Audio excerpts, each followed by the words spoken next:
Xin chào các bạn, chào mừng bạn đến với kênh của Ni. Ni rất vui khi được gặp lại bạn trong video hôm nay. Hôm nay Ni chia sẻ mẫu móc mới của Ni. Đây là đề xuất của một bạn đã gửi đến. Và hôm nay Ni đã hoàn thành xong video để gửi tặng đến các bạn rồi. Ni hy vọng là các bạn sẽ thích mẫu móc này. Đây là nhân vật hoạt hình chú cún, được gọi là người trợ giúp nhỏ của ông già Noel trong bộ phim hoạt hình Simpsons. Ni cảm ơn các bạn đã yêu thương, like, chia sẻ và đăng ký kênh cho Ni nha.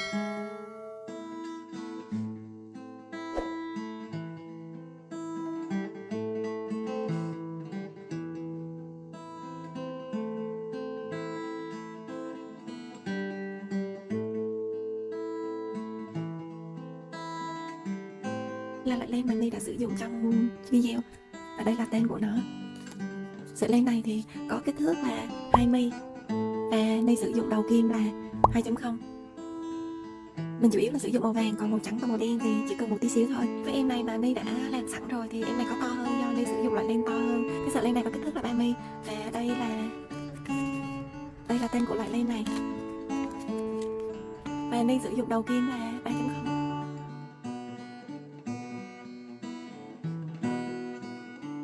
Hàng thứ nhất mình có một vòng tròn ma thuật 6 mũi đơn.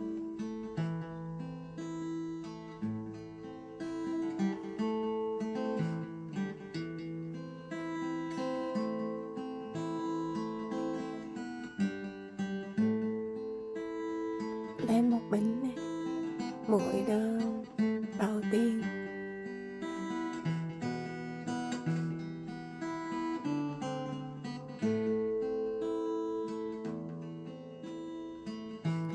Mũi đơn thứ hai, mũi đơn thứ ba,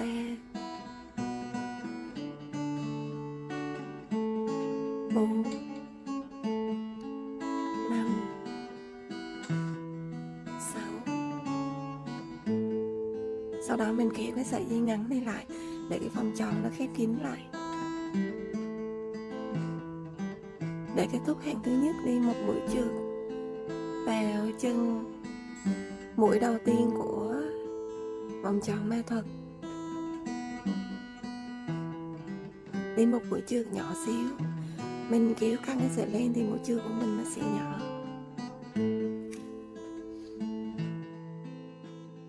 Xong hàng thứ nhất.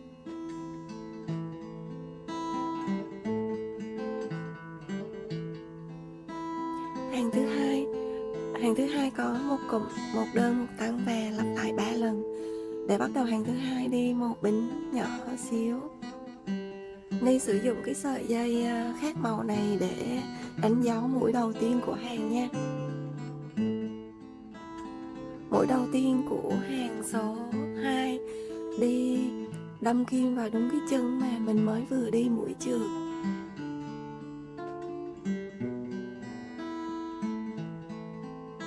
Đâm kim vào đúng cái chân mình mới vừa đi mũi trượt, đi một mũi đơn.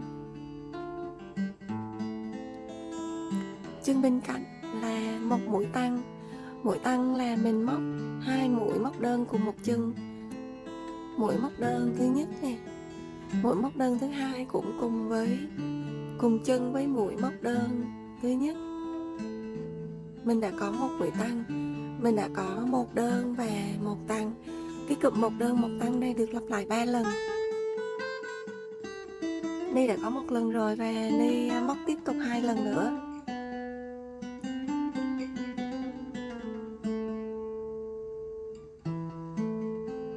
Một đơn nè, một tăng.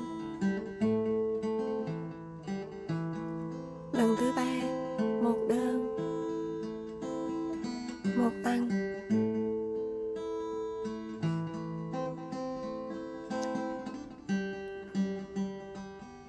Ni đã móc xong cụm một đơn một tăng lặp lại 3 lần. Để kết thúc hàng thứ hai, đi một mũi trượt nhỏ xíu vào mũi đầu tiên của hàng thứ hai. Mũi đầu tiên đây, mình đi một mũi trượt nhỏ xíu. Mình kéo cái sợi len thì chặt và thì cái mũi trượt của mình nó sẽ nhỏ.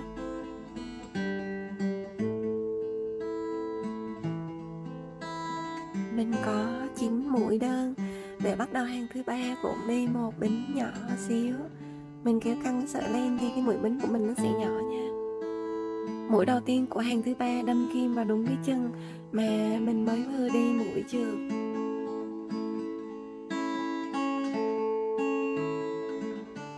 Đâm kim vào đúng cái chân mà mình mới vừa đi mũi trượt, móc một mũi đơn và các chân còn lại, tất cả các chân còn lại đều là mũi đơn. 2 3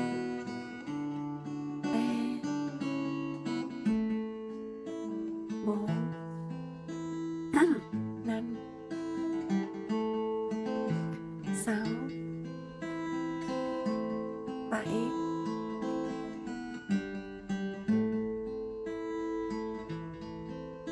8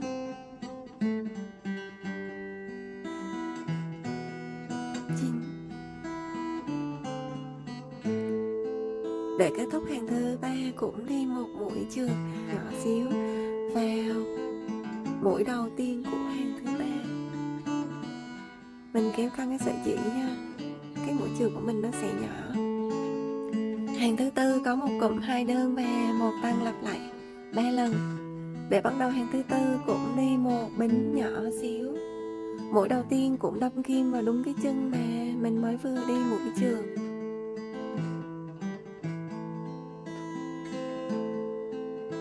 Đâm kim vào đúng cái chân mình mới vừa đi mũi trượt, móc một mũi đơn và chân bên cạnh mũi đơn thứ 2.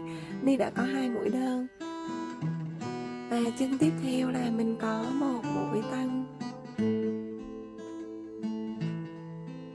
cụm 2 đơn và một tăng này được lặp lại 3 lần. Ni đã có một lần rồi và bây giờ Ni móc thêm 2 lần nữa. Một đơn nè, 2 đơn nè, một tăng, đã được 2 lần. Và lần thứ 3, một đơn, 2 đơn và một tăng.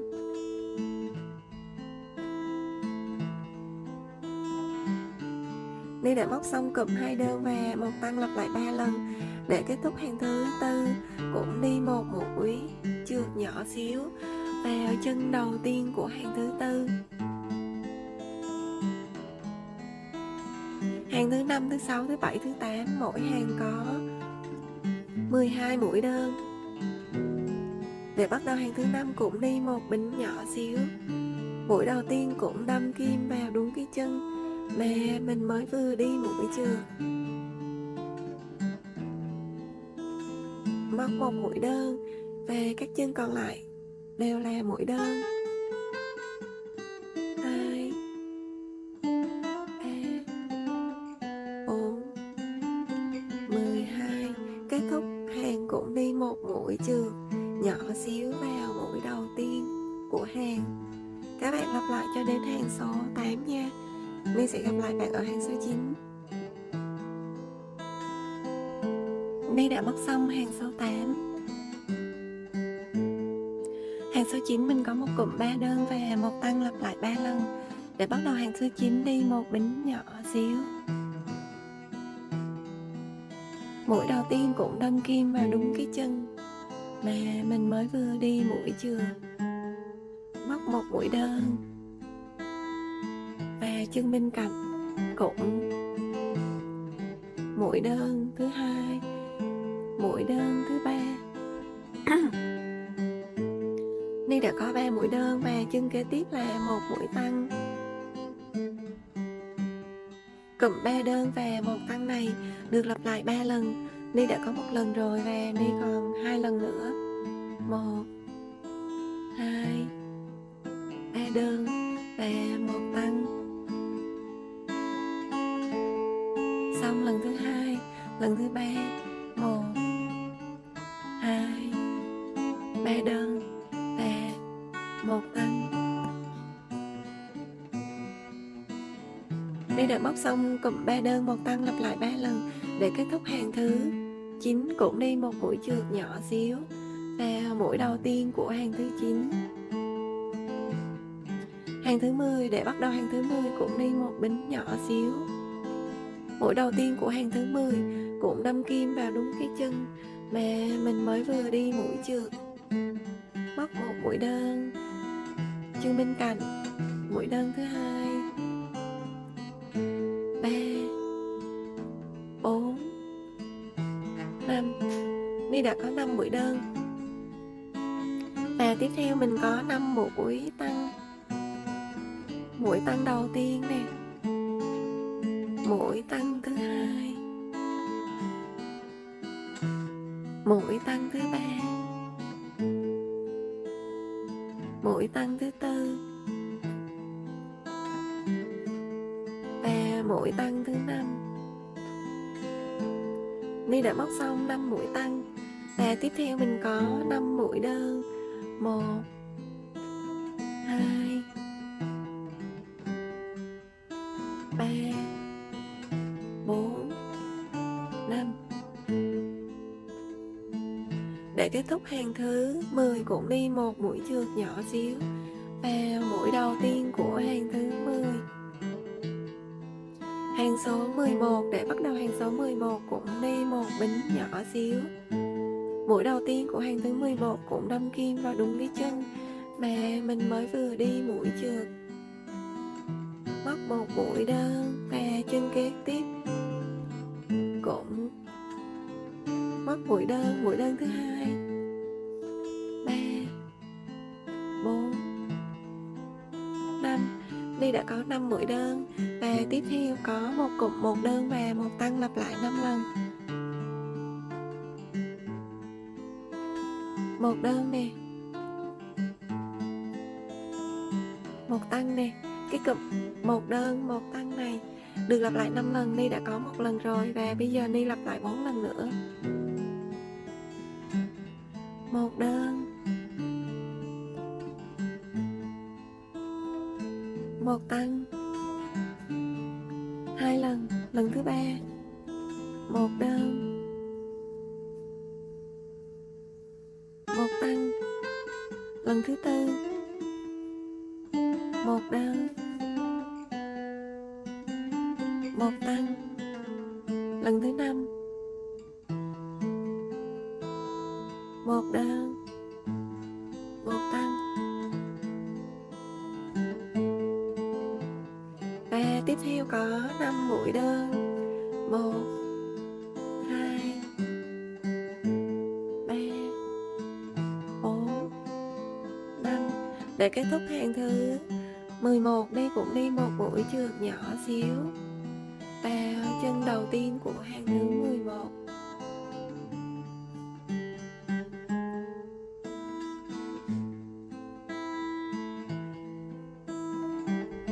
Hàng số 12 mình có một cụm 4 đơn và một tăng lặp lại 5 lần.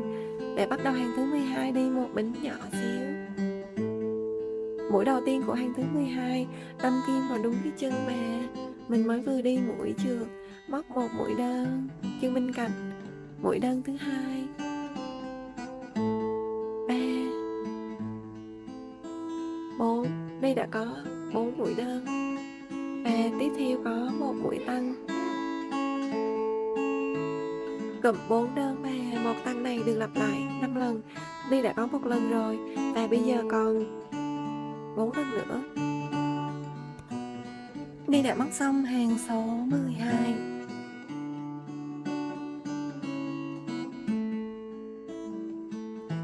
Từ hàng số 13 tới hàng số 17 mỗi hàng có 30 mũi đơn. Để bắt đầu hàng thứ 13 cũng đi một bính nhỏ xíu.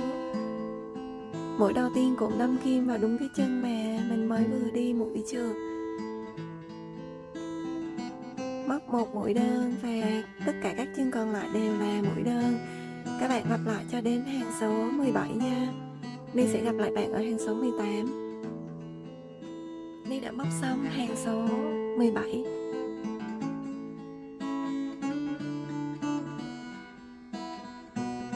Hàng số 18. Để bắt đầu hàng thứ 18 cũng đi một bính nhỏ xíu. Mũi đầu tiên cũng đâm kim vào đúng cái chân mà mình mới vừa đi mũi trượt. Móc một mũi đơn và chân bên cạnh, mũi đơn thứ hai, 3, 4. Ni đã có 4 mũi đơn. Và tiếp theo là mình có một mũi giảm. Mũi giảm là mình móc 2 chân giảm còn 1. 1 nè, 2 nè. 2 chân giảm còn 1. Cái cụm 4 đơn 1 giảm này được lặp lại 5 lần. Ni đã có 1 lần rồi và mình còn 4 lần nữa. Lần thứ hai nè, 1 2 3 4 và 1 giảm. Lần thứ ba, 1 2 2 đơn, 3 đơn, 4 đơn, 1 giảm. Lần thứ tư, 1 đơn, 2 3 4 và 1 giảm. Lần thứ năm, 1 2 3 4 và 1 giảm. Đây là móc xong cụm 4 đơn và 1 giảm lặp lại 5 lần. Để kết thúc hàng thứ 18 cũng đi một mũi chược nhỏ xíu vào chân móc đầu tiên của hàng thứ 18. Hàng số 19, để bắt đầu hàng số 19 cũng đi một bính nhỏ xíu. Mũi đầu tiên cũng đâm kim vào đúng cái chân mà mình mới vừa đi mũi chược, móc một mũi đơn. Và các chân bên cạnh cũng đều là mũi đơn, mà hàng số 19 mình có 25 mũi đơn. Ni đã móc xong hàng số 19. Để cái đầu có thể quay được như vậy thì mình cần có 2 hạt nút. Đối với cái sợi len 2 mi đang sử dụng, Ni sử dụng hạt nút 1cm nha. Và một đoạn dây kẽm dài từ 15 cho tới 20cm.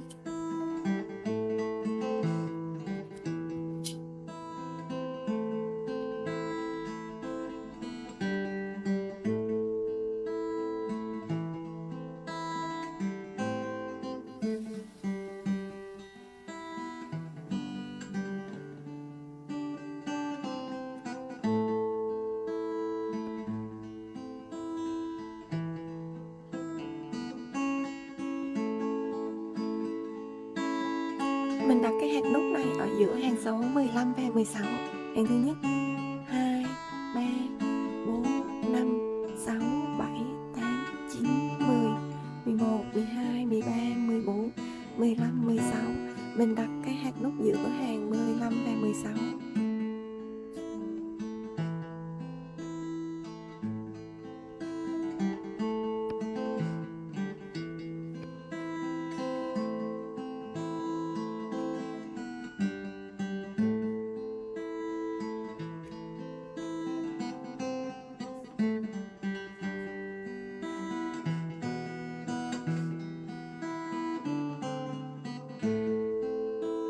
Cái hạt nút này bạn nhớ là để cho nó sát vô cái mặt len nha, sát vô cái bề mặt len này, đừng có để nó bị cộn bông nha.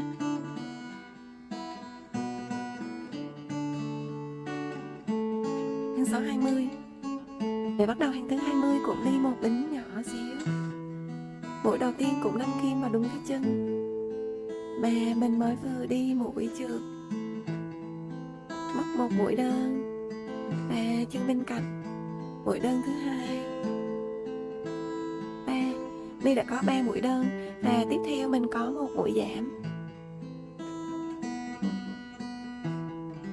Ta có cụm 3 đơn và 1 giảm lặp lại 5 lần. Ni đã có 1 lần rồi và bây giờ còn 4 lần nữa. Hàng số 21 mình có một cụm 2 đơn và 1 giảm lặp lại 5 lần. Để bắt đầu hàng thứ 21 cũng đi một bính nhỏ xíu. Mũi đầu tiên của hàng thứ 21 cũng đâm kim vào đúng cái chân mà mình mới vừa đi mũi chược, móc một mũi đơn, chân bên cạnh, mũi đơn thứ hai và ta có một mũi giảm tiếp theo. Cụm 2 đơn và 1 giảm lặp lại 5 lần. Ni đã có 1 lần rồi và bây giờ mình còn 4 lần nữa.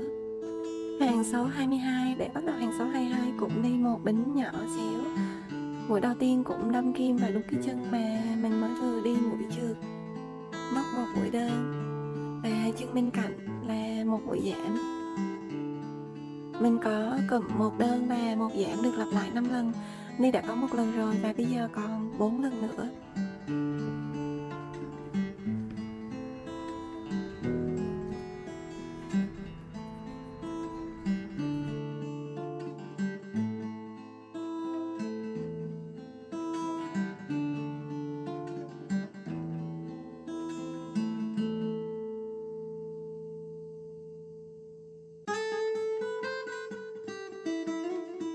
Kết thúc hàng thứ 23, Ni không đi mũi trượt các hàng ở như ở đây nha. Lát nữa Ni sử dụng kim.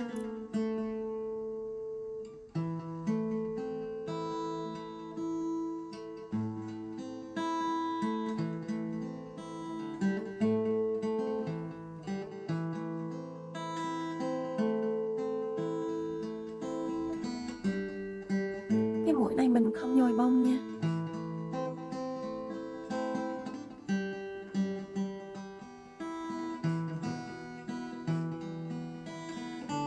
Bạn canh cho nó ở giữa nè.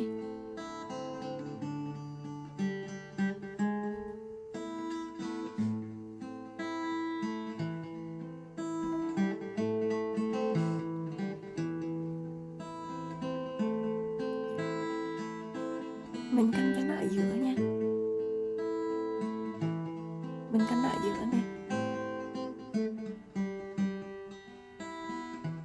Mình đặt mình khâu cái mũi ngay ở vòng thứ nhất và thứ hai.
Mình nhồi một ít bông vào cái mắt nha.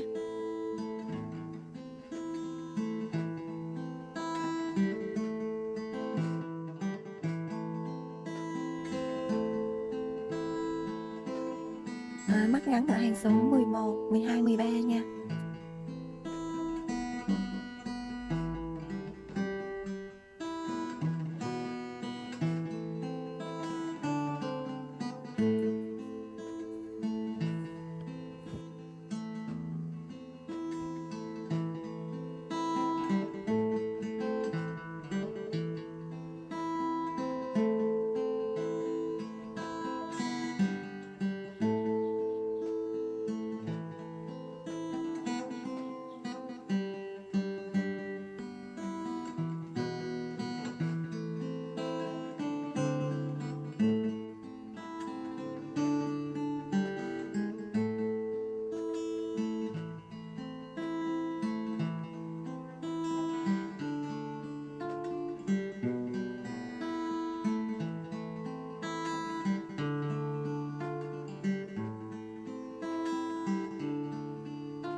Hàng thứ nhất đầu tiên mình có A mũi bính.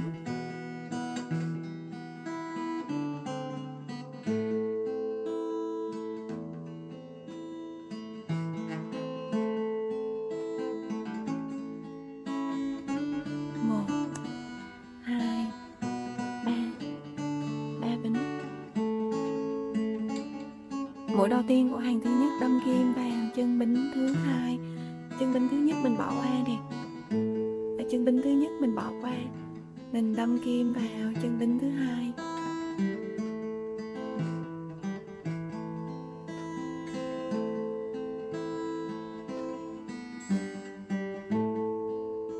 Đi một mũi đơn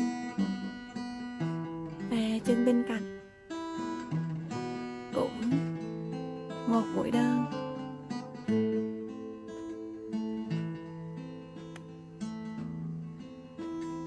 Hàng thứ hai thì mình có 2 mũi tăng để bắt đầu hàng thứ hai. Đi một bính nhỏ xíu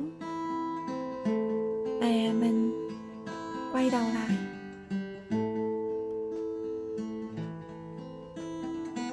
Mũi đầu tiên của hàng thứ hai là một mũi tăng. Mình đâm kim mũi đầu tiên, mình đâm kim vào đúng cái chân mà mình mới vừa lên bính. Mình đâm vào cái chân mình mới vừa lên bính, móc một mũi tăng.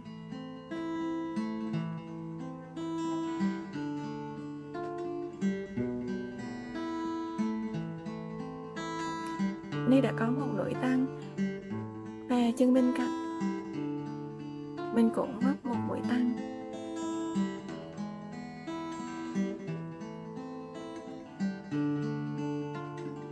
Xong hàng số 2. Hàng số 3 để bắt đầu vào hàng số 3 cũng đi một bính nhỏ xíu và mình cũng quay đầu lại. Hàng số 3 mình có một cụm, một đơn, một tăng lặp lại 2 lần. Mũi đầu tiên của hàng số 3 mình đâm kim vào đúng cái chân mà mình mới vừa lên bính, móc một mũi đơn. Chân bên cạnh một mũi tăng.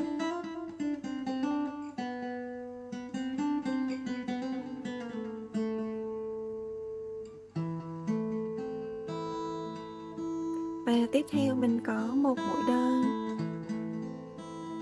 Và chân cuối cùng là một mũi tăng. Xong hàng số 3. Hàng số 4 mình có 6 mũi đơn để bắt đầu hàng số 4 cũng đi một bính nhỏ xíu và mình cũng quay đầu lại. Mũi đầu tiên của hàng số 4 đâm kim vào đúng cái chân mà mình mới vừa lên bính, móc một mũi đơn và móc các chân còn lại đều là mũi đơn. Hàng số 4, 5, 6, 7 là mỗi hàng đều có 6 mũi đơn nha. Các bạn cứ lặp lại cho đến hàng số 7. Ni sẽ gặp lại bạn ở hàng số 8. Ni đã móc xong hàng số 7. Hàng số 8 để bắt đầu hàng số 8 cũng lên một bính nhỏ xíu và mình quay đầu lại. Hàng số 8 có một cụm, một đơn, một giảm lặp lại 2 lần. Mũi đầu tiên đâm kim vào đúng cái chân mà mình mới vừa đi mũi trượt, móc một mũi đơn và chân bên cạnh là một mũi giảm. Tiếp theo là một đơn và một giảm. Hàng số 9 bắt đầu hàng số 9 cũng đi một bính nhỏ xíu và mình cũng quay đầu lại. Mũi đầu tiên đâm kim vào đúng cái chân mà mình mới vừa đi mũi trượt, móc một mũi đơn và các chân bên cạnh cũng là mũi đơn.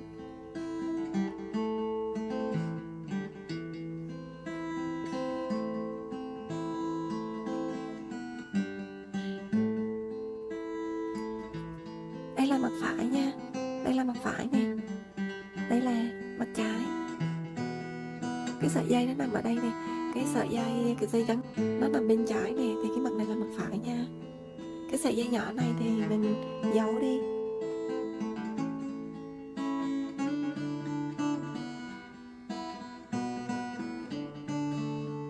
Mình giấu cái sợi dây nhỏ này vào mặt bên trái nha.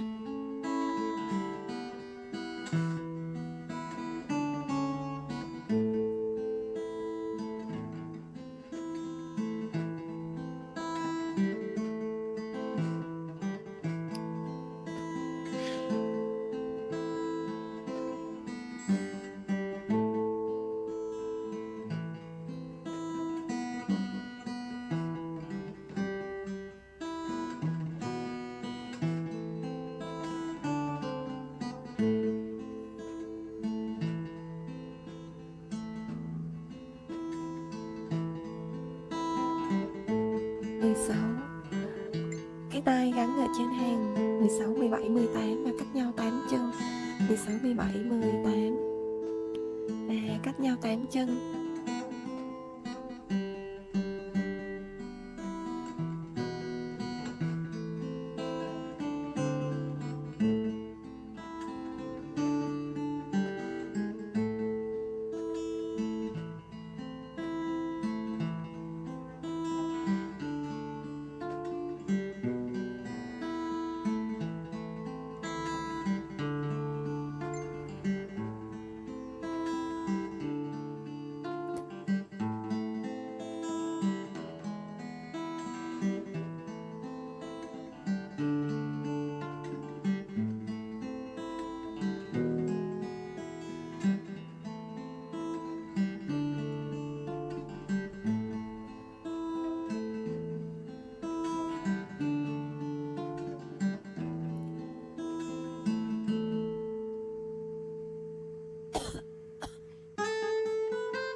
Đây là sợi dây cuối cùng của hàng số 23 nha. Mình giữ lại sợi dây này, mình cắt đi hết mấy cái sợi dây này. Mình cắt hết các sợi len này nha, còn giữ lại sợi len cuối cùng của hàng số 23 nha.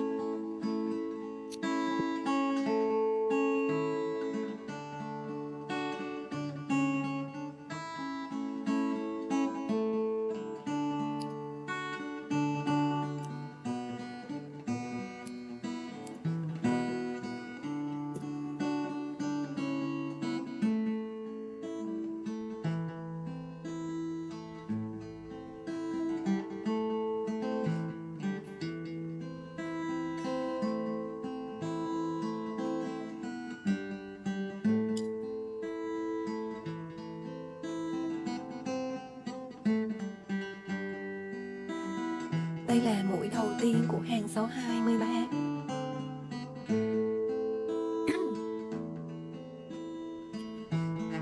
Đây là cạnh trong mũi cuối cùng của hàng số 23.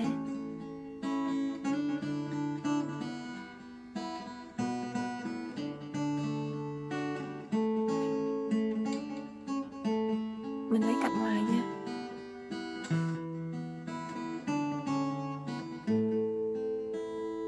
Và sau đó là mình giấu cái len này đi.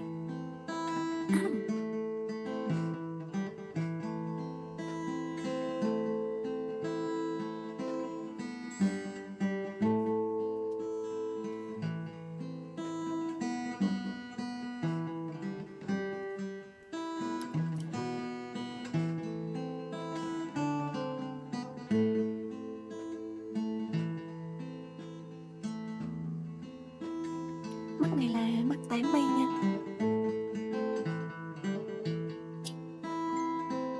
Cái mắt này mà các bạn muốn nó nhìn đi đâu á, thì các bạn dán ở nơi đó nha. Ví dụ các bạn muốn cái hướng mắt nó nhìn qua đây thì các bạn dán bên này. Còn các bạn muốn nó liếc qua bên này thì dán bên này, hoặc là ở trên, hoặc là ở dưới. Tùy các bạn nha, các bạn muốn cái mắt nó nhìn theo hướng nào thì các bạn dán theo hướng đó nha.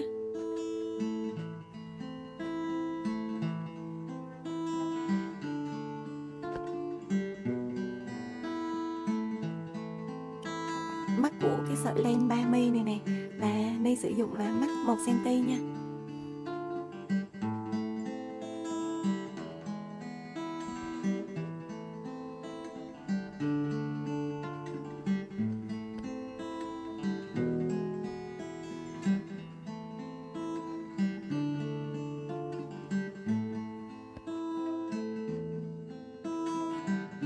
Hàng thứ nhất là mình có 4 mũi.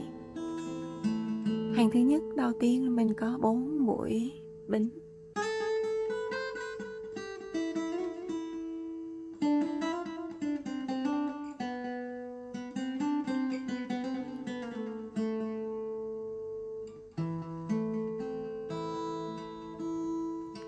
Mũi bính đầu tiên, thứ hai, ba, bốn, 4 bính. Mũi đầu tiên của hàng thứ nhất đâm kim vào đúng cái chân bính thứ hai. Chân bính thứ nhất mình bỏ qua nha. Mình đâm kim vào chân bính thứ hai, móc một mũi đơn và chân bính cạnh một mũi đơn. Mình đã có 2 mũi đơn và cái chân tiếp theo ở đây mình có một mũi tăng 3, móc 3 mũi đơn cùng một chân.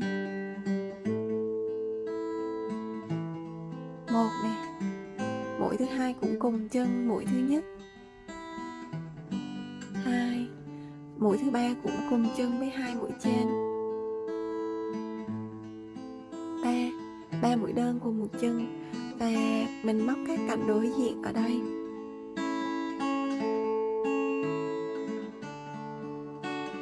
Một mũi đơn và cái chân cuối cùng này là một mũi tăng.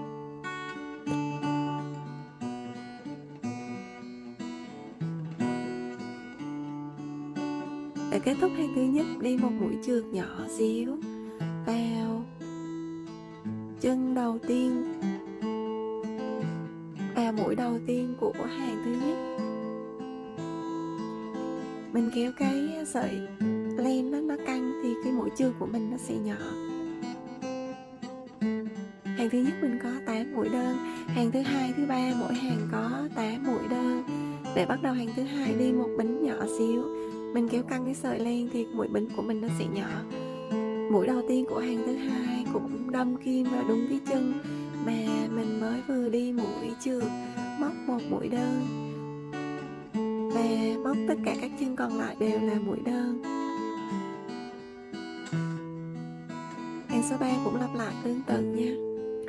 My đã móc xong hàng số 3. Để kết thúc hàng cũng đi một mũi chườc nhỏ xíu vào mũi đầu tiên. Hàng thứ tư mình có 4 mũi tăng và 4 mũi đơn. Để bắt đầu hàng thứ tư cũng lên một bính nhỏ xíu. Các bạn cứ làm theo công thức đi để trên màn hình nha.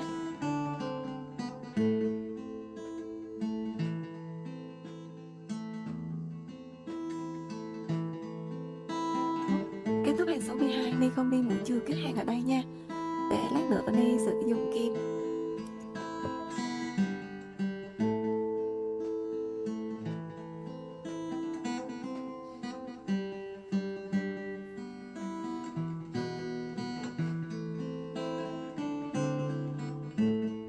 Cái hàng số 4 này, hàng số 4 có ở cái hàng số 4 mà có 4 mũi tăng á, mình để ở phía sau nha.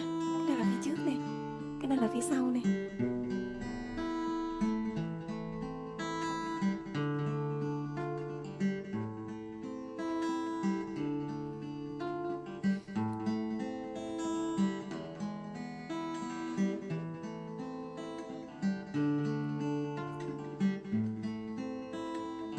Đây là mũi đầu tiên của hàng số 12.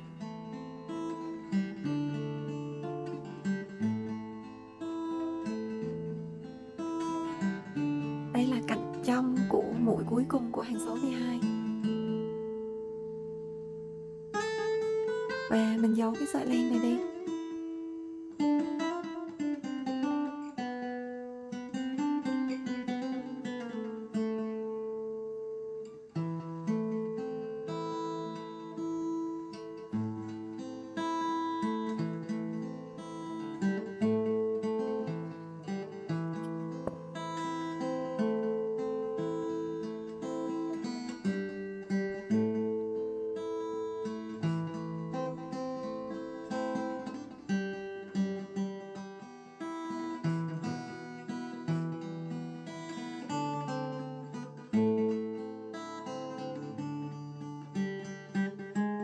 Ni đã hoàn thành xong hàng số 15.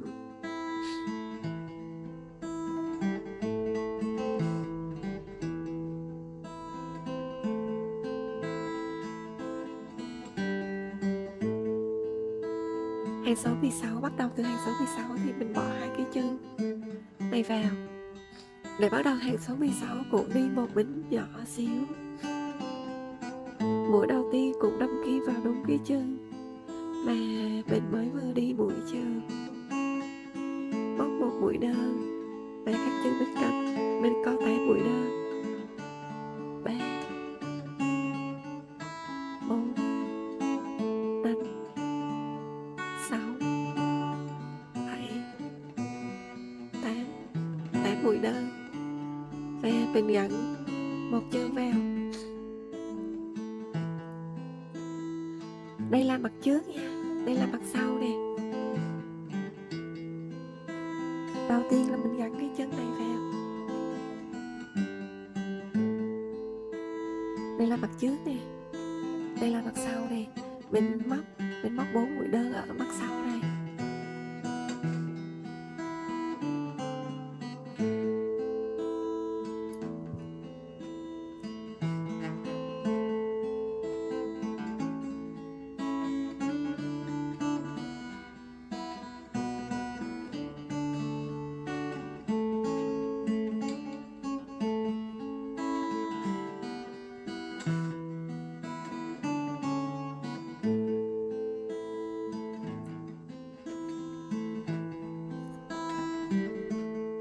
Một nè,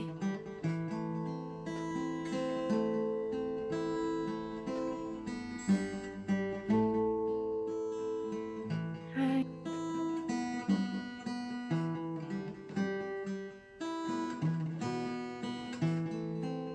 3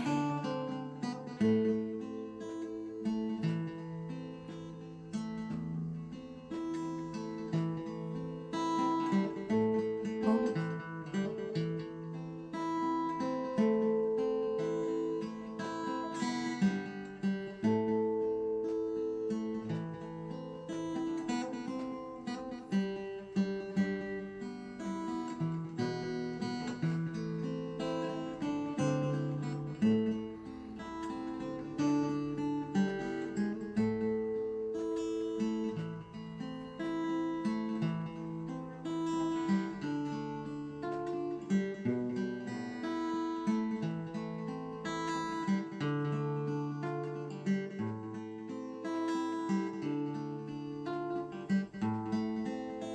1 2 3 4 4 mũi đơn và tiếp tục gắn cái chân số 2 vào.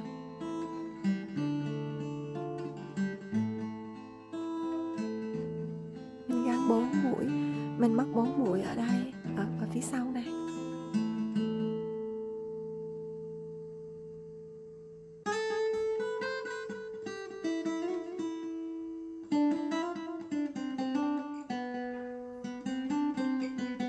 Một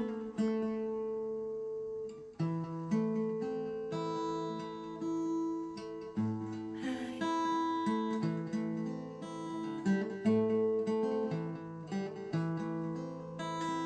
3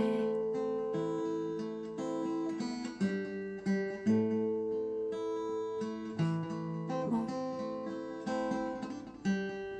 Tiếp theo là có 8 mũi đơn.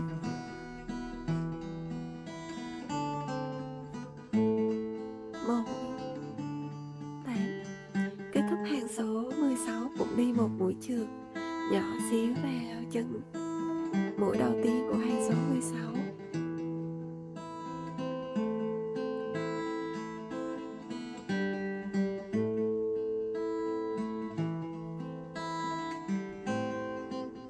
Để bắt đầu hàng số 17 cũng lên một bính nhỏ xíu. Mũi đầu tiên đâm kim vào đúng cái chân mà mình mới vừa đi mũi chưa. Móc một mũi đơn và các chân bên cạnh mình có 8 mũi đơn. 3 4 5 6 7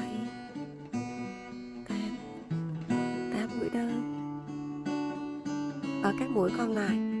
Ở trên cái chân này, chân số 1 này, thì mình móc cụm một tăng, một đơn, lặp lại 2 lần và một tăng ở trên cái chân số 1 này.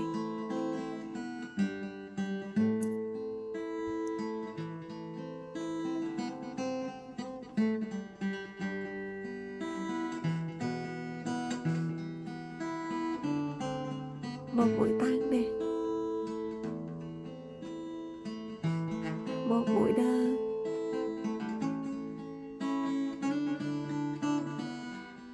một mũi tăng,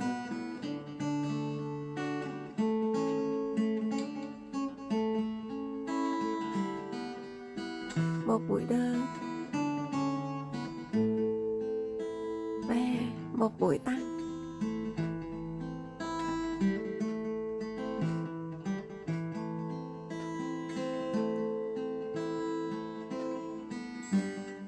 Tiếp theo là ở các mũi ở phần thân này thì mình có một đơn và 2 tăng, một đơn, một đơn nè, một tăng, mũi tăng thứ 2 và một đơn.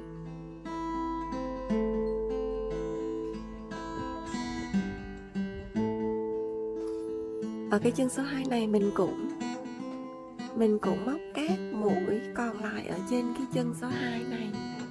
Mình móc một tăng, một đơn, một tăng và một đơn, một tăng, một tăng nè. Tiếp theo là một đơn, một tăng,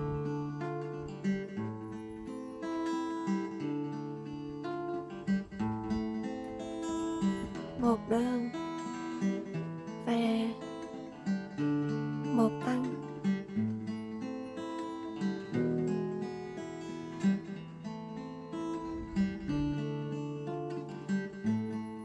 Tiếp theo mình có 5 mũi đơn, 8 mũi đơn tiếp theo. 1 2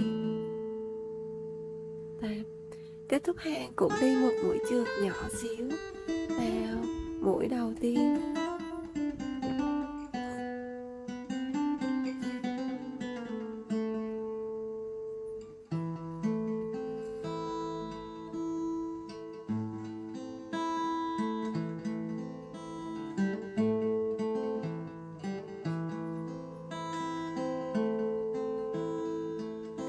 Các hàng tiếp theo thì mình đi vòng quanh theo các chân mũi.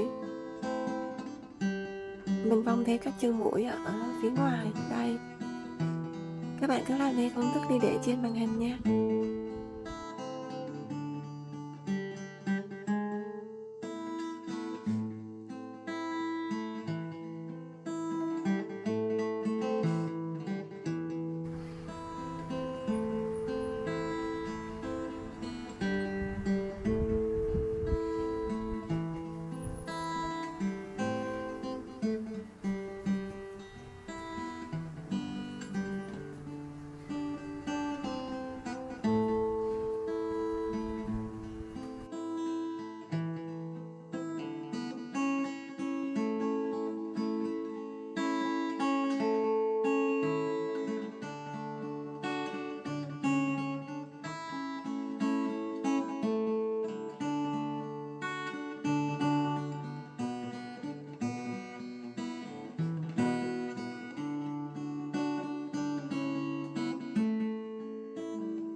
Cuối hàng 627 đi không đi mũi trượt nha, mũi trượt kết hàng.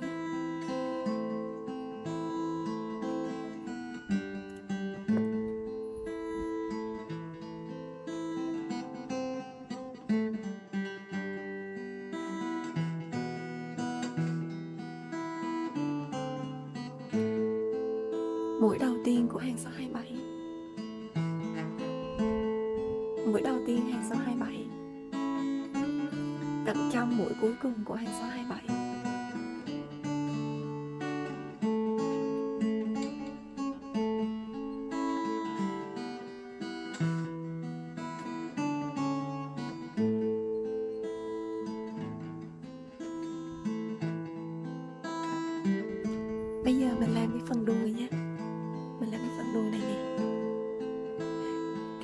đằng trước nha. Mình làm cái đuôi đằng trước nha. Hàng 1 này, 2 này, 3 này. Hàng số 3 nha. 1, 2, 3. Hàng số 3 đây.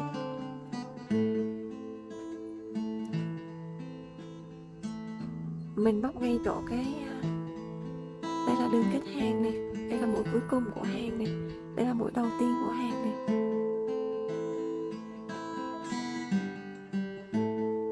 Đây là một mũi cuối cùng nha. 1, 2, 3 này. 4, 4, 5, 6, 7, 8.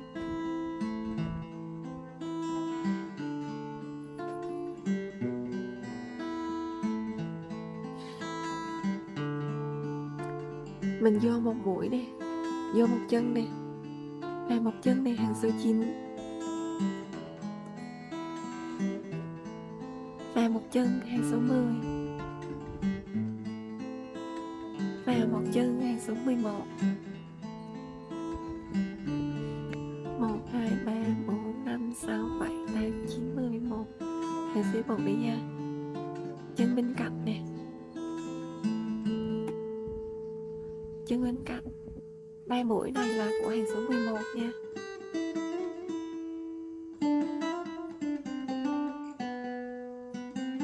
Ba chân này là của hàng số 11. Đây là hàng số 11 này. Hàng số 10 này, ra một chân này.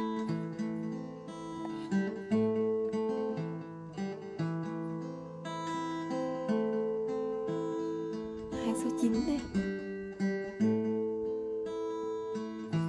Hàng số 8. Cẩn thận cái kim nó đâm nha. Kim này, nó đâm. Hàng số 7.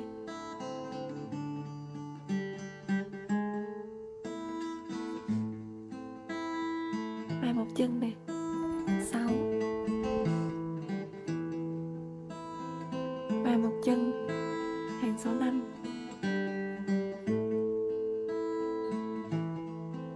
Và một chân hàng số 4. Và một chân hàng số 3. Cẩn thận cái kim nó đâm nha.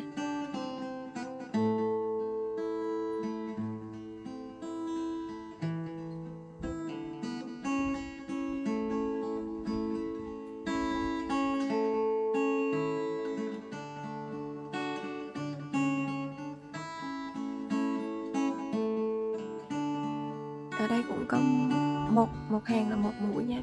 Ở chỗ này nè, lát nữa mình móc một hàng là một mũi. Hàng số 3 đây. 1, 2, 3, 4 nè, 5 nè, 6 nè.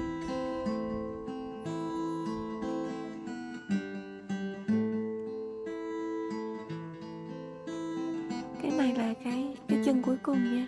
Đây là cái chân cuối cùng này. Đây là đường kết hàng này, đường đầu tiên này, chân cuối cùng này. Móc theo cái đường này này, móc theo cái đường này nha. Đây. Chân cuối cùng đây, đường kết hàng, chân đầu tiên, móc theo cái đường này.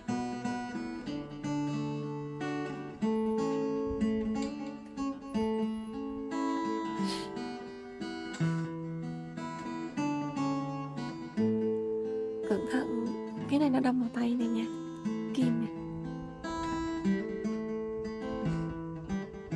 Mũi đầu tiên là mũi thứ nhất nè. Mũi thứ nhất là ngay chỗ hàng số 3. 1, 2, 3. 1, 2, 3 nè, ngay hàng số 3 này.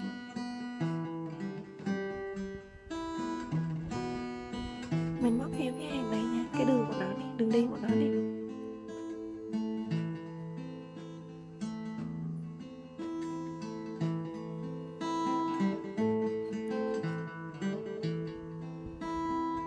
Cẩn thận kim nó sẽ đâm vào tay mình nữa nha.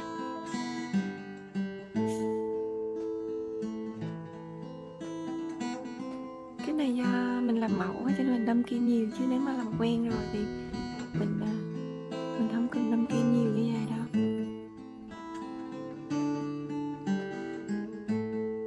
Mũi thứ nhất nè, mình lên một bính này, mũi đầu tiên là ngay chỗ hàng số 3, hàng số 3 nha.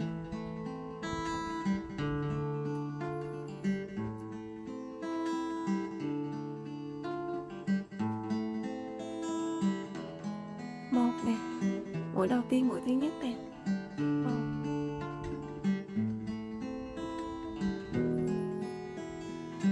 Mũi thứ hai, mũi thứ hai, hàng số 4.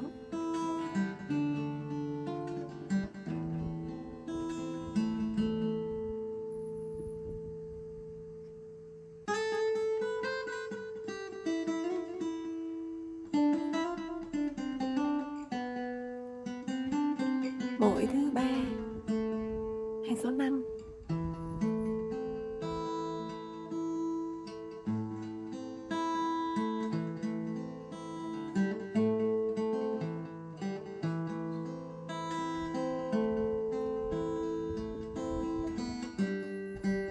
Mũi thứ tư, hàng số 6.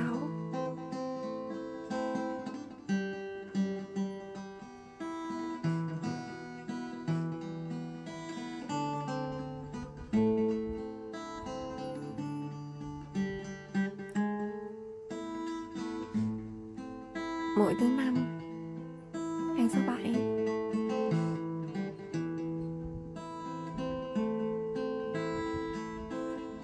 Mũi thứ 8, mũi thứ 6, hàng số 8.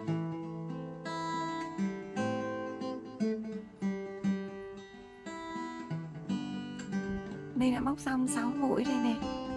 Ở đây là mình dừng lại hàng số 8 nha. 1 nè, 1, 2, 3, 4, 5, 6, 7, 8. Dừng lại hàng số 8 nha. Đây là mũi thứ 6. Bây giờ qua mũi thứ 7 là hàng số 9. Mình cắt cái này đi để nhìn cho dễ nha. Mũi thứ 7 là ở hàng số 9. Mình vào một chân nha, hàng số 9 đây. Mình vào một chân.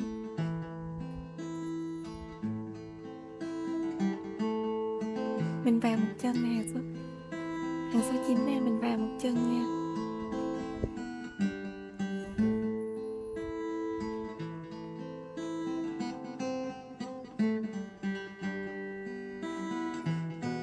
Mũi thứ 7 đây là mũi thứ 7. Mũi thứ 8 là hàng số 10, mình cũng vào một chân đây. Mũi thứ 8, hàng số 10 này, hàng số 10. Mũi thứ 8 đây. Mũi thứ 9, mũi thứ 9, 10, 11 là hàng số 11.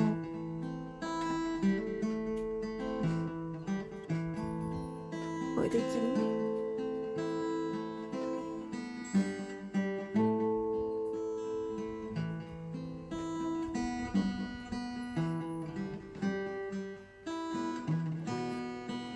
Mũi thứ 10.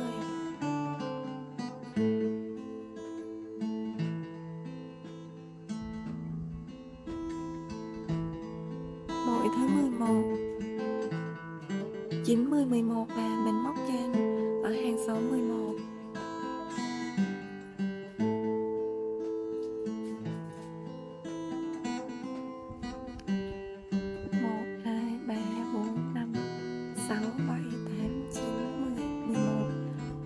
Bây giờ qua mũi thứ 12 là ở nằm hàng số 10.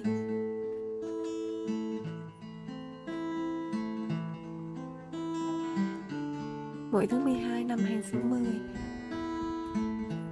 Tới một chân nha, tới một chân nè. Hàng số 10.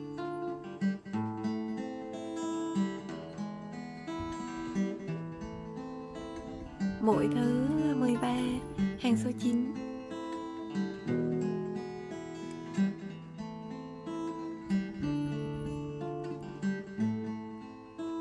Mình móc dọc theo cái đường đi của cái đường len nha. Đây.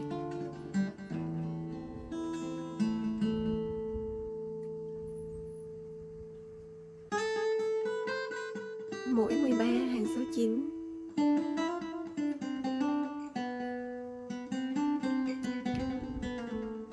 mũi thứ 14, hàng số 8,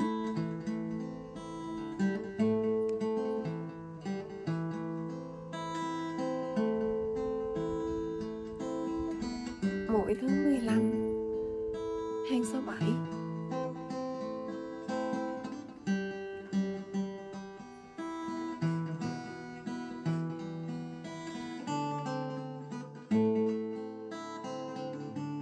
mũi thứ 16,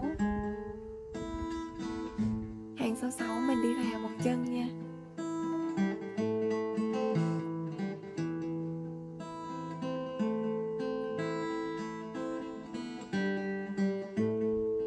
Mũi thứ 16, hàng số 6, mình vào một chân.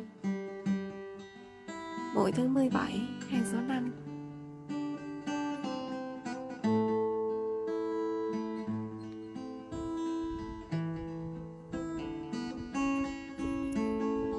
mũi thứ 18, hàng số 4,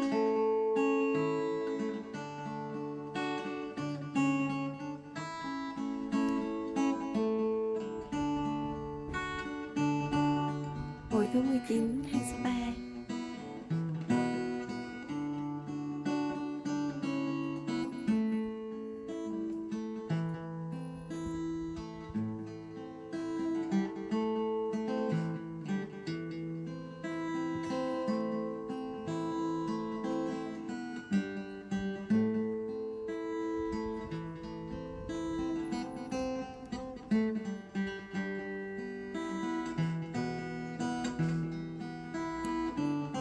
lên cái bắp chân này, cái bắp đùi này. Đây là mũi cuối cùng nha, mình móc theo dọc cái mũi cuối cùng này. Bên này là mình móc dọc theo cái đường này, từ đây tới đây nè, từ cái chỗ rộng nhất này là 6 chân nha. 1, 2, 3, 4, 5, 6, 6 chân á. Nắp chân đây nè, 1, 2, 3, 4, 5, 6, 6 chân. Cái chỗ rộng nhất đây là 6 chân này, đây là cái chỗ rộng nhất này.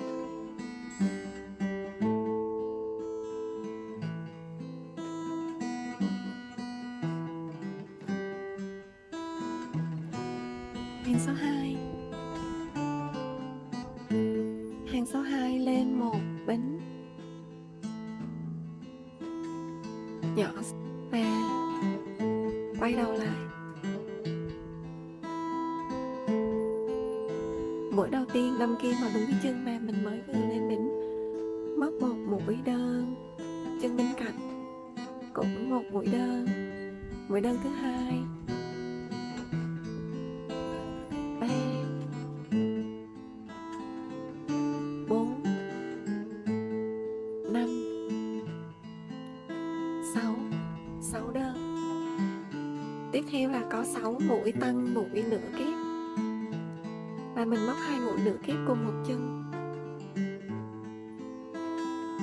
Một nè, mũi tăng thứ hai, mũi thứ hai móc vào. Mình đã có một mũi tăng nửa kép thứ nhất rồi nè, mũi tăng thứ hai,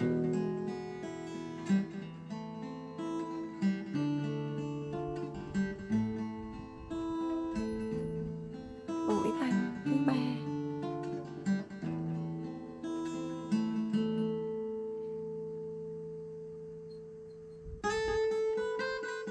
mũi tăng thứ tư,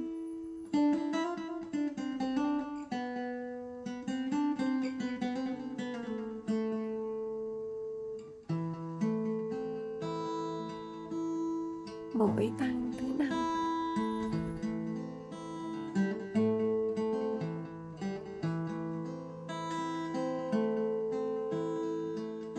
mũi tăng thứ sáu,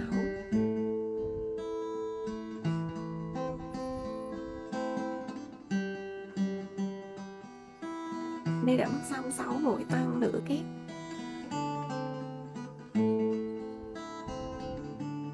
Và tiếp theo là có 7 mũi đơn. 1,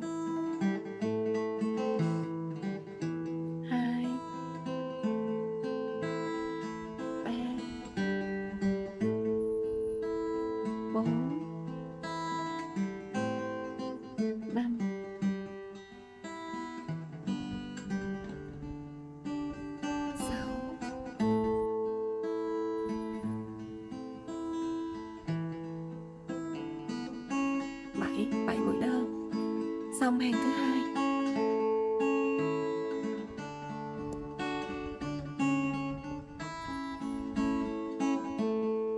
Hàng thứ ba.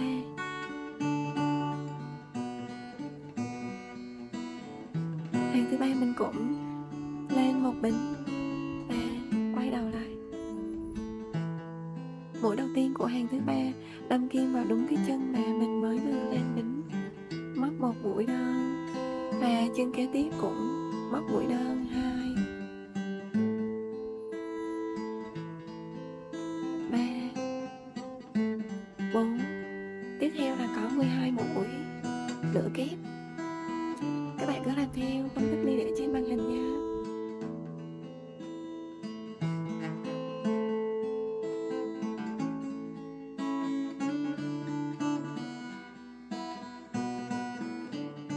Kết thúc hàng số 7 rồi. Bây giờ mình sẽ đi một mũi trượt hết cái viền này nha, đi bằng mũi trượt.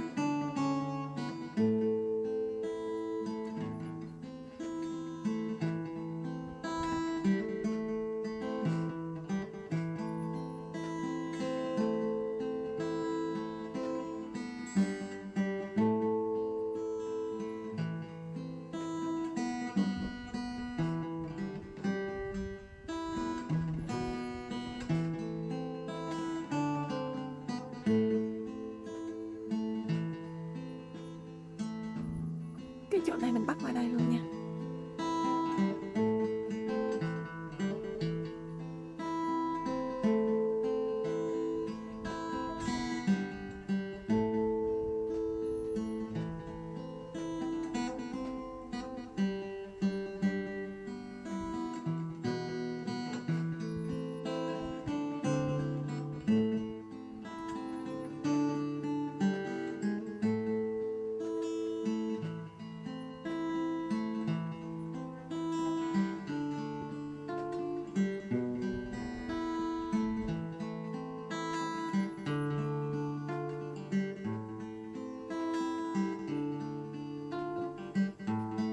Mình chừa một đoạn dây dài khoảng 25cm nha,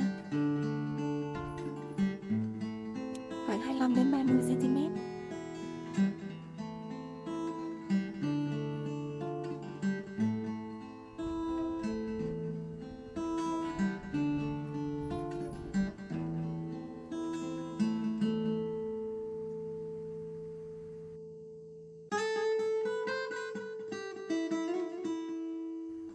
Mình nhồi một ít bông thôi, một ít thôi nha, không nhồi nhiều, để cho cái đùi khi mà mình khâu lại này là cái đùi nó dịp dịp, chứ mình đừng có nhồi cho nó căng tròn nha, không nhồi căng tròn.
Sợi dây này mình cứ để đây, mình đừng có cắt, để lát nữa mình còn khâu cái chân này vào nữa nè.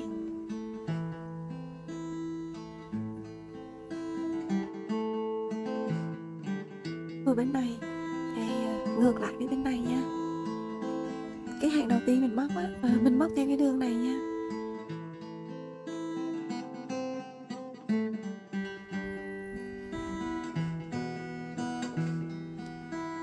Một, hai, ba. Hàng số 3 mũi đầu tiên ở ngay hàng 4, hàng số 4 đây, hàng số 5, mình móc theo cái đường này nha, hàng số 5,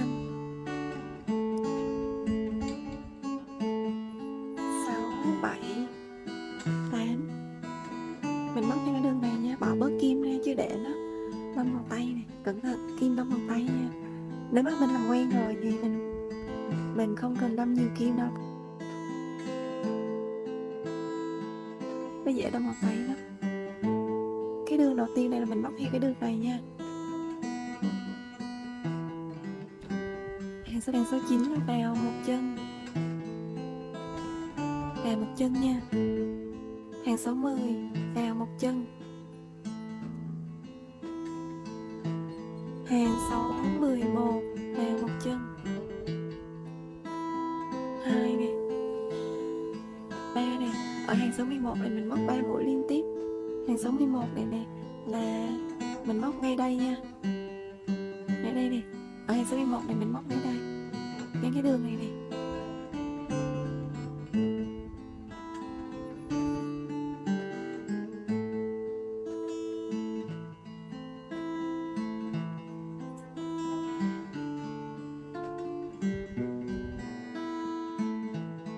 Hàng số 11 móc 3 mũi liên tiếp nha, quay lại hàng số 10 ra một chân, hàng số 9 đây, hàng số 8, hàng số 7, 1, 2, 3, 4, 5, 6, 7, hàng số 7, hàng số 6 vào một chân,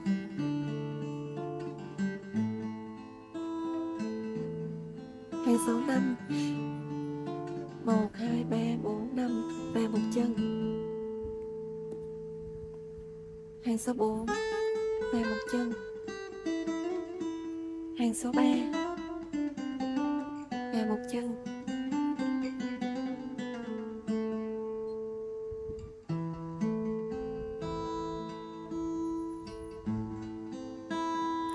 các bạn nhớ là cái này nó đâm vào tay này nha.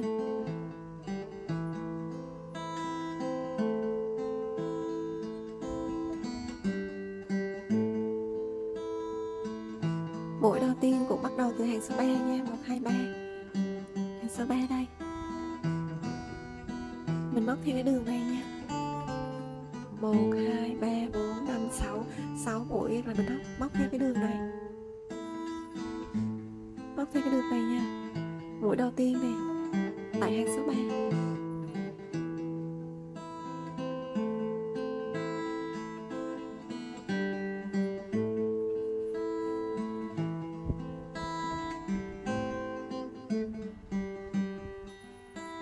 Mũi đầu tiên là mình móc mũi đầu tiên nè,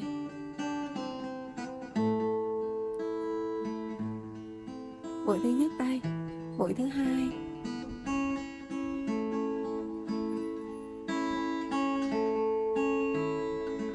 mũi thứ hai, mũi thứ hai là ở hàng số 4 á,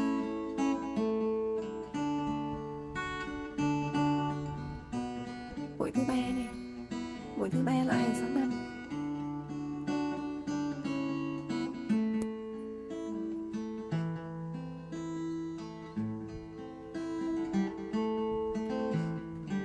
mũi thứ tư,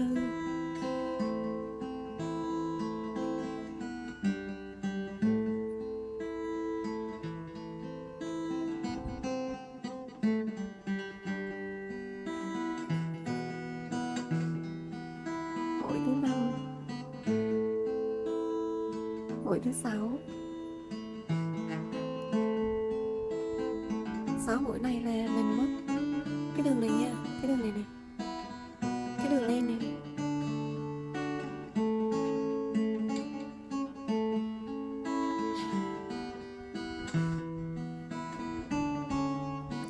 Tiếp tục mũi thứ 7,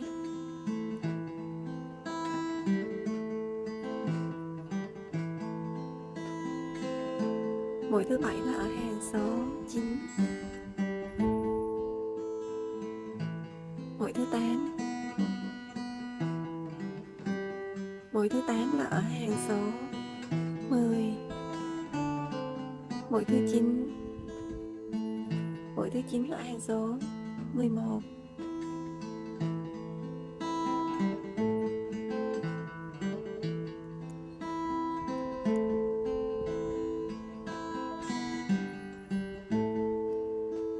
Mũi thứ 10. Mình móc cái đường này nha, cái đường trên đó, đường cạnh trên của mũi của hàng thứ 11.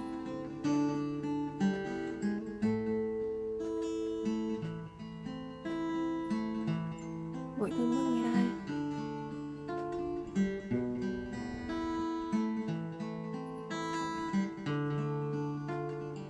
Mũi thứ 11. Cẩn thận kim đâm nha, ở hàng số 11 luôn.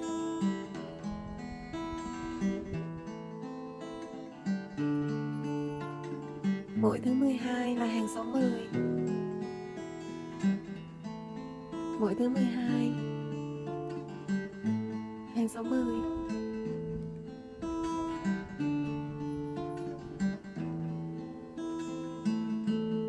Mũi thứ 13, hàng số 9.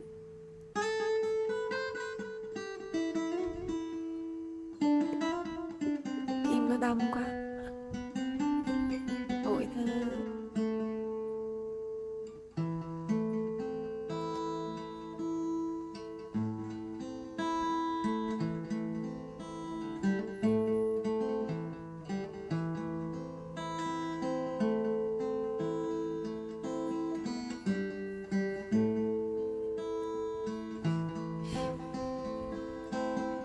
Mũi thứ 14 là hàng số 8.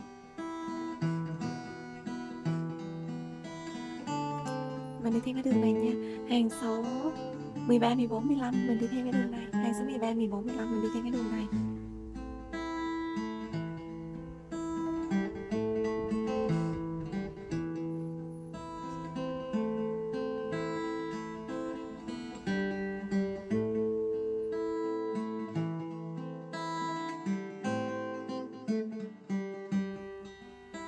Mũi thứ 15, hàng số 7.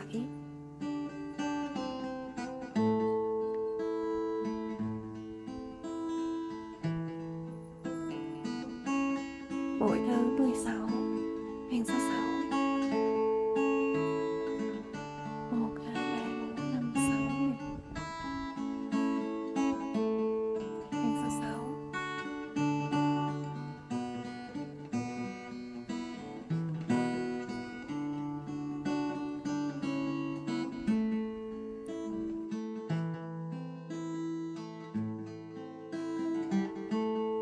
Mũi thứ 17, hàng số 5. 1, 2, 3, 4, 5.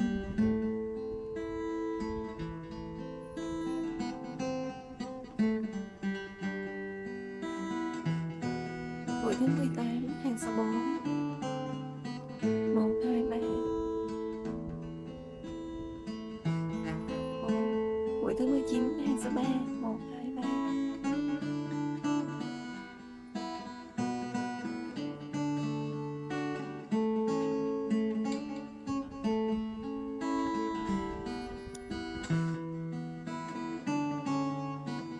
Hàng thứ 2. Hàng thứ 2 mình cũng đi một bính. Đầu tiên cũng đi một bính và quay đầu lại. Móc, các bạn cứ mũi đầu tiên đâm kim vào đúng cái chân mà mình mới vừa lên bính. Móc một mũi đơn, các bạn cứ làm theo công thức đi để trên màn hình nha. 2, 3.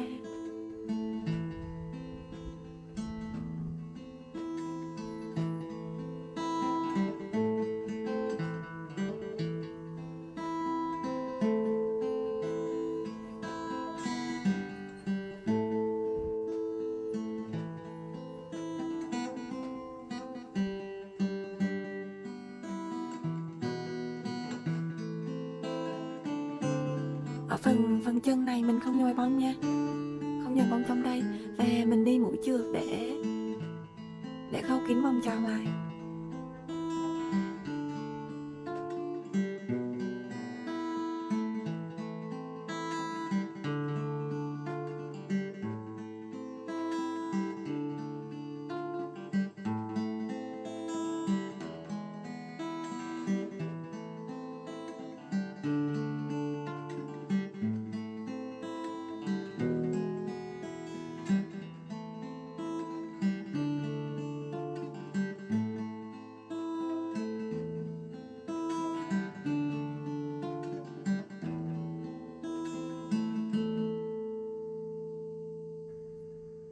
Mình dùng kim đã khâu dấu cái phần lan dương này đi.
Mình bỏ một tí xíu xìu bông thôi nha.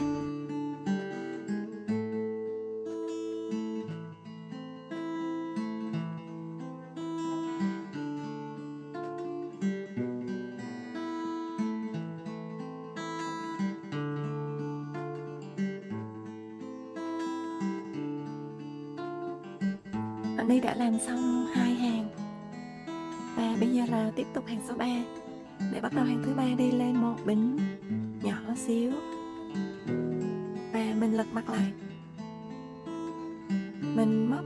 Mình chỉ móc cạnh sau của cái chân móc mà mình thấy thôi, cái chân móc thôi.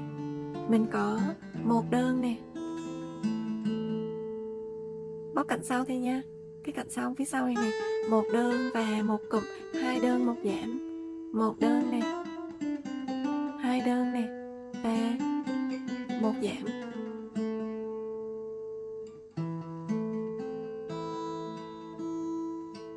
Hai đơn một giảm này lặp lại 3 lần.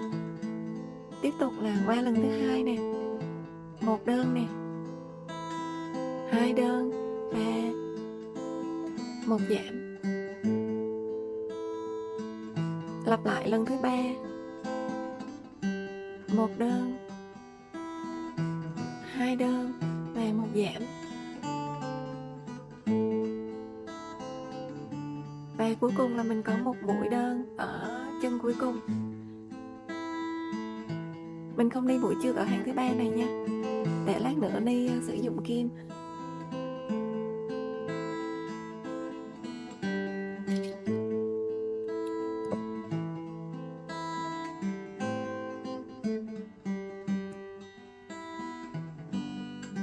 Khi mà mình móc cạnh sau rồi, khi mình móc cạnh sau này vẫn còn cạnh trước nè, vẫn còn cạnh trước đây nha. Mình sẽ sử dụng cạnh trước này để khâu vào phần thân. Đây là mũi đầu tiên của hàng số 3. Đây là cạnh trong mũi cuối cùng của hàng số 3.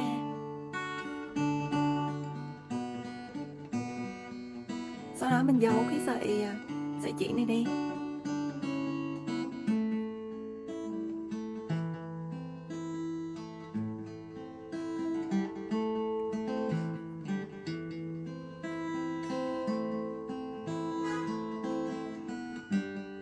Mình móc cạnh sau rồi vẫn còn cạnh trước đây nha.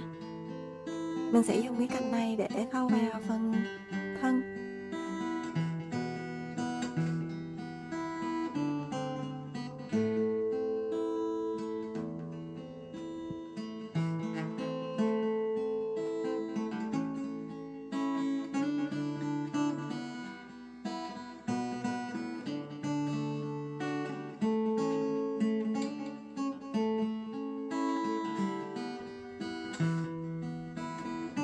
Mình sẽ khâu vào cái cạnh này.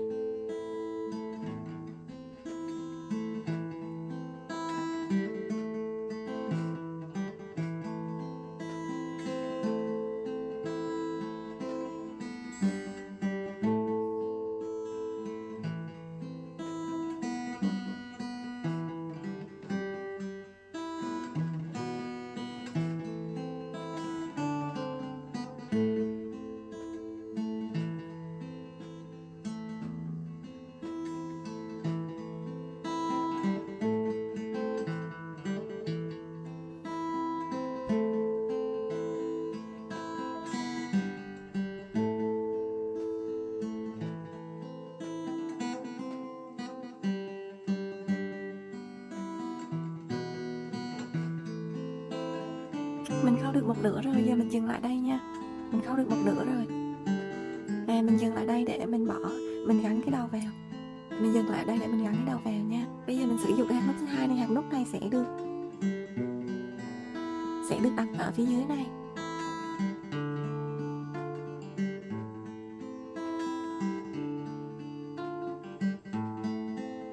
Bạn đâm vào cái trung tâm của cái vòng tròn ma thuật nha. Cái trung tâm của vòng tròn ma thuật này.